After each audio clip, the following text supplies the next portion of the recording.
புரிந்து கொள்ள முடியாது என்று நீ சொல்கிறாய். எல்லா வேலையிலையுமே அப்படித்தான். காலையில் நாம் எந்திரிச்சோம்னா காலையிலேருந்து வேலைக்கு போகிற வரைக்கும் என்ன வேலை செய்கிறோம் அப்படிங்கிற கமெண்ட்மெண்ட்டே இருக்காது. ஒரு சிலர் தான் அதில் ஒரு சிலர் மட்டும்தான் அதில் வந்துட்டு என்ன பண்ணலாம், ஏது பண்ணலாம், எப்படி பண்ணலாம், எதனால் இப்படி மிஸ்டேக் ஆகுதுங்கிறத யோசிப்பாங்க வழியே. எல்லாருமே யோசிக்க முடியாதுங்க, எல்லாருமே பண்ண முடியாதுங்க. அழகாக எடுத்துகிட்டு போகிறேண்ணே. அவன் எப்படி இருக்கிறானோ அப்படியே இருந்து போயிடுறான். அம்மா அப்பா எப்படி இருக்கிறாங்க அப்படியே இருந்து போயிடுறாங்க.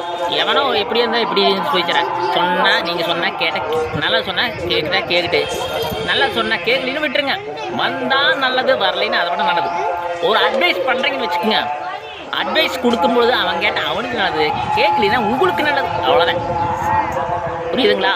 அவன் கேட்டால் அவனுக்கு நல்லது, கேட்கலின்னா உங்களுக்கு நல்லது. ஏன்னா அடிக்கடி அட்வைஸ் பண்ணி சொல்லி வீணாக போயிட்டுருப்பாங்க.